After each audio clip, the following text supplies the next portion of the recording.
Brewster here, the Brewster's Millions of Rants, and this is Harmonizing the Guitar. And I've had lots of students over the years ask about, guitar harmony and harmonizing, riffs and melodies and leads and stuff like that. 2-part, 3-part, and 4-part, and more. But it's a really interesting and inspiring area of music, but it's also very elusive and confusing because there are certain rules you have to adhere to. There's certain things that you should do and certain things that you shouldn't do. And this lesson's going to kind of clear the air and kind of shed some light on this very, unique area of guitar playing. Now, to help you get a better idea of what we're talking about as far as, harmonized guitar or harmony guitar, and here's an image with a bunch of famous songs that feature, multiple, guitars played together in harmony, or this kind of harmonized, sound of music. And it goes back a long ways. But check this list out and it'll kind of help you get an idea of what we're talking about.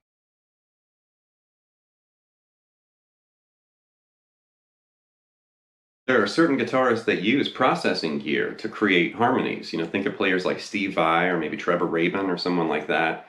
And maybe, using an Eventide harmonizer or a pedal or a pitch shifter, they create harmonies, in the studio and on stage that way. And then other applications would be the 2 or 3 guitar bands, where you have this dual guitar attack. So here's an image with a few bands that you might recognize that have done this harmony, approach in their music and on their albums. Before we get too carried away here, I do have an entire published book on this subject, Guitar Harmony for the Rock Guitarist, and that's with Centerstream Publications, which is distributed, through Hal Leonard. But this book, came out, a few years ago, and I basically am talking about, harmonizing and intervals, and there's a lot of examples of just, different types and different approaches to harmonizing, multiple guitar parts together.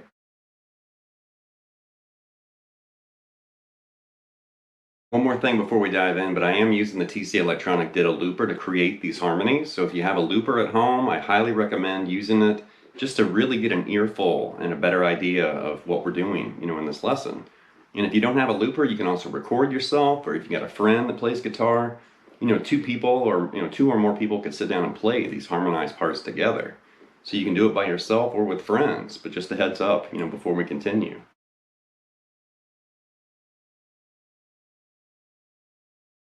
The big secret to understanding harmony guitar and these harmonization techniques that you find in music is intervals. That's the key that opens this door. If you understand intervals, then you'll start to chip away and you'll begin to understand harmonization or these harmony guitar ideas. But if you don't really understand intervals, you're going to have trouble with this. So I'm not going to spend a lot of time talking about intervals, and I have talked about intervals, in other lessons on this channel. So it's crucial. It's very important. And we're going to be using this directly. So if you don't really know what I'm talking about when we start talking about, perfect fourths and minor thirds and stuff like that, that's intervals. And you definitely should do a little bit of homework and maybe some research on Google or something and find out a little bit more about intervals because it's very important. And when you're harmonizing in music, there are certain intervals that are stronger or better suited than other intervals. And you can use the intervals that I'm not going to mention here. I mean, you can harmonize seconds and sevenths and tritones and stuff like that. But it's just going to sound very strange, maybe a little out of tune or a little shocking. And here's an image with the most common, interval structure, found for harmonization techniques. That's minor third, major third, perfect fourth, perfect fifth, minor sixth, major sixth, and octave. But check this image out.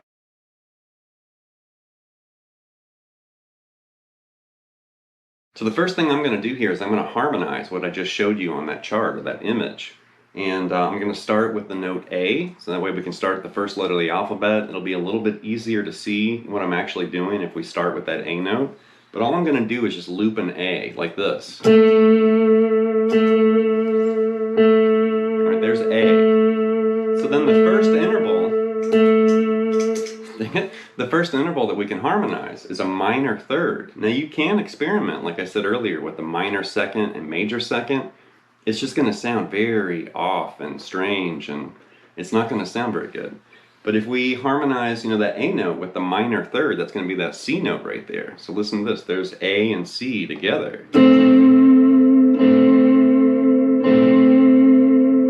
Now C sharp, major third. D, perfect fourth. E, perfect fifth.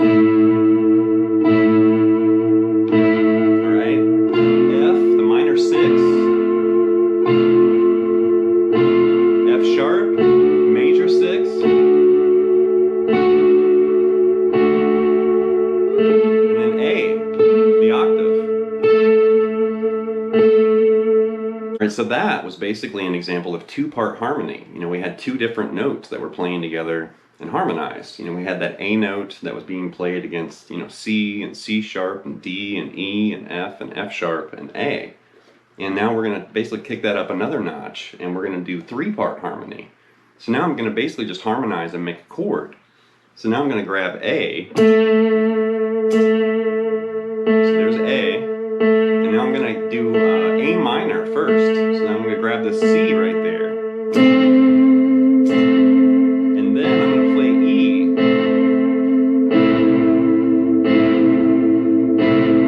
And there is three-part harmony.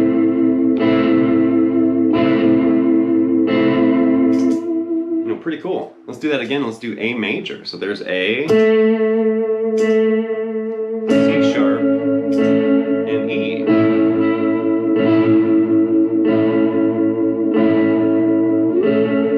So in both of those examples, I was basically harmonizing above, you know, that main note, A. I was, you know, playing, you know, C and C sharp and some of those other notes above that A note.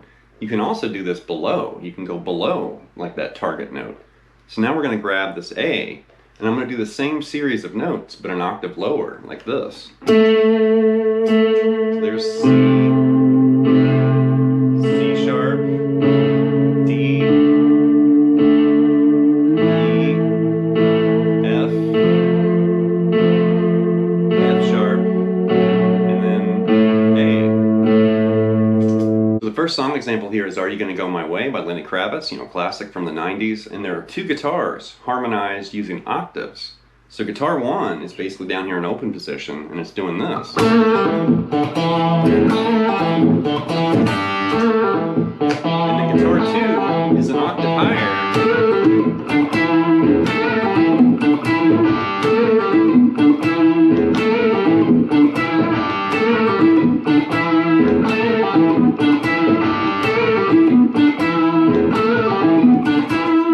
Something like that. So those two guitar parts are mimicking the same riff. You know, guitar 1 was doing this down here. And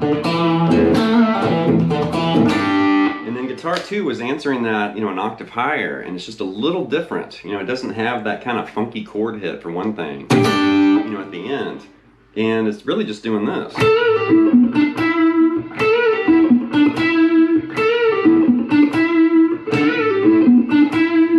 Those two guitar parts come together, it's magic.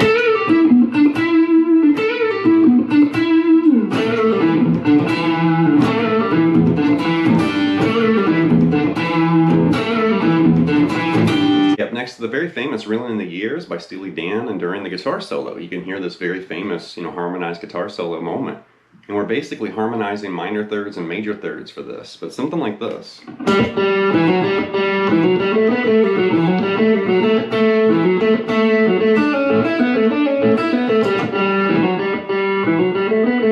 then the harmony guitar is like this.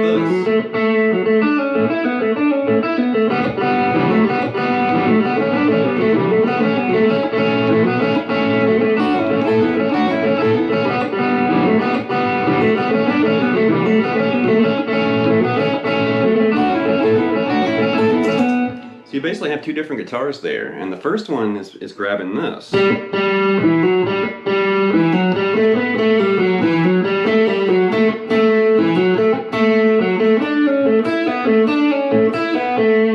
like that. So it's really just this melodic statement. And then the harmony of that is, like I said earlier, kind of drifting between minor thirds and major thirds. So that open G, you know, is answered with the harmony guitar part with the open B. And that's a major third. And that's basically kind of outlining for that entire solo, like this.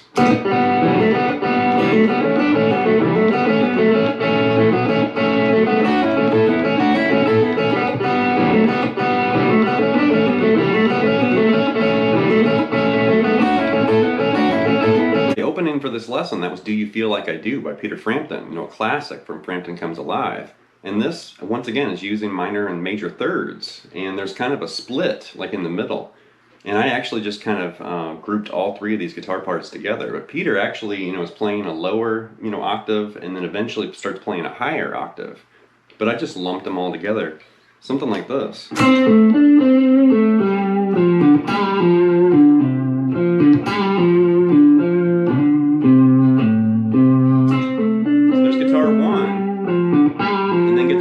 2 is basically playing, minor and major thirds above, like this.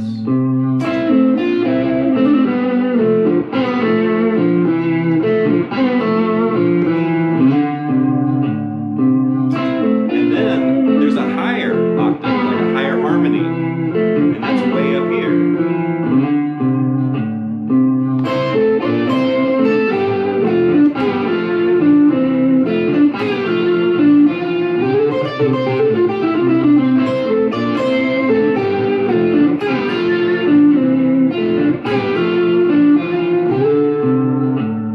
Classic, of course, Detroit Rock City from Kiss, and that has this giant harmonized guitar solo. I mean, it sounds like the national anthem for a small country, like right in the middle of that song.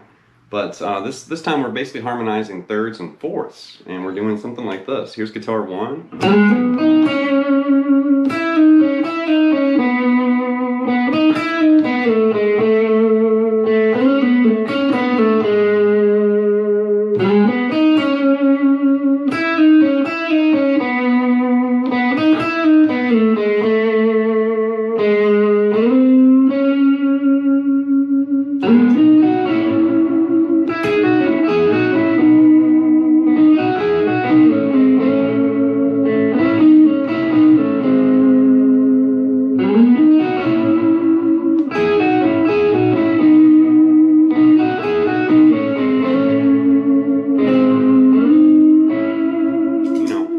Really cool, really tasteful too. And once again, it's just a melodic phrase that's harmonized, and it's for the most part, kind of drifting between thirds and fourths.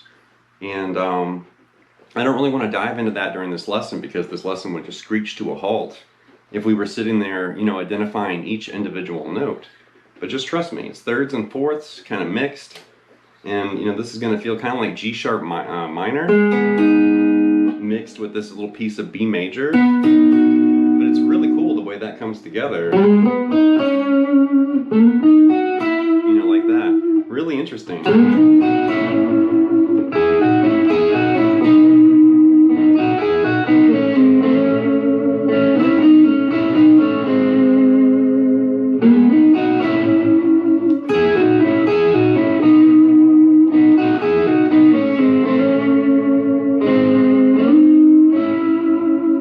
Okay, up next is an absolute classic, Blue Sky by the Allman Brothers, who pioneered a lot of these harmonization techniques and approaches. And Blue Sky is loaded with harmonized guitar parts, but during the solo there's a repetitive lick that they eventually harmonize, and that's what we're looking at right here. And we're basically using fourths and thirds, but guitar 1 is basically doing this. So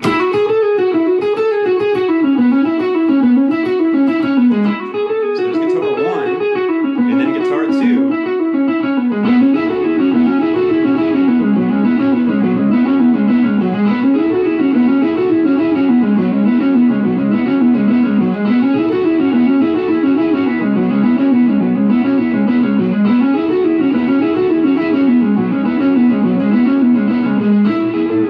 So if I slow this down, you can probably actually see what's happening a little bit easier, a little clearer. And the first guitar part is basically doing this, so I'm just going to go really slow. So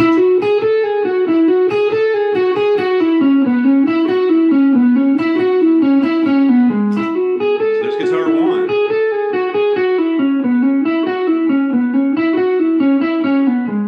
And then right there, it's basically starting on the G string, right there on that E note. And then guitar 2, which is the harmony, is starting on the D string, on this B note. And that's how we're basically moving in fourths right there, in the beginning. So you can kind of see how this unlocks if you go slow.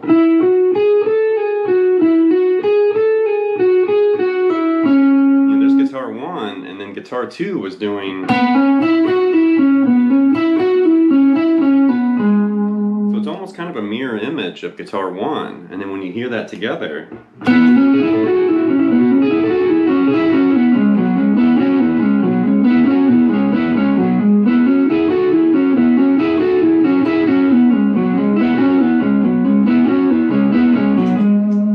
I forgot the tempo whenever I first started that, but you can see how those two parts kind of stack up side by side like that. All right, the last example is a big one. This is Brian May, with Queen, God Save the Queen, which is from A Night at the Opera. And if you're from England, this is going to sound like God Save the Queen. If you're from America, this is going to sound like My Country 'Tis of Thee, which is the same melody but a different song. I think we Americans totally just stole a melody from, God Save the Queen. But anyway, this is 4-part harmony, and this is going to be really hard. And what I'm going to do is I'm going to layer those 4 parts so you can actually see it, develop in action. So it's only going to be like the first few bars of this famous melody, but I'm going to flesh it out, in 4-part harmony. So here we go.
So I'll totally admit I had the cheat sheet on the floor with this giant tab of that because I knew I was going to screw that up or forget something. Between recording this with the camera and looping it and performing it or whatever, there's my security blanket right there. That's why I was looking down hopelessly because it was like, okay, guitar 1, guitar 2, guitar 3, guitar 4. But as you can see, there's 4 parts, 4-part harmony. And that's basically producing chords, technically. And that approach also is very similar to what you'd find a choir, singing, as far as 4-part harmony, bass, tenor, alto, and soprano. And I was in choir for 4 years in high school, so I definitely understand how that world works. And there we're basically doing that on the guitar and layering, these different voices or, harmonized notes together, which is so cool. All right, that's going to wrap this episode of Brewster's Millions of Rants with Harmonizing the Guitar. And this really just kind of demonstrated, some of these different approaches and famous songs. And we kind of talked a little briefly about, specific intervals that are commonly used for harmonization. And this is a big topic, so I don't want you to think this one video is going to somehow magically make you a master of harmony guitar or harmonizing guitar parts, because this kind of study in this avenue could take years just to chip away and gain that kind of working knowledge, and then you kind of have more experience or time, actually harmonizing, whether you're recording or playing with another guitarist or just layering like with a looper or something like this. But once you really get your hands dirty and then you see what you can do with this technique, you can harmonize rhythm parts and riffs and leads and melodies and fills and all kinds of stuff. And it's just really interesting. It's ear candy. Like when you hear it, it's like, hey, what was that? It sounds cool. So anyway, leave some feedback and comments. Please subscribe to Lessons, and I'll be back before you know it with more content and material. Thank you.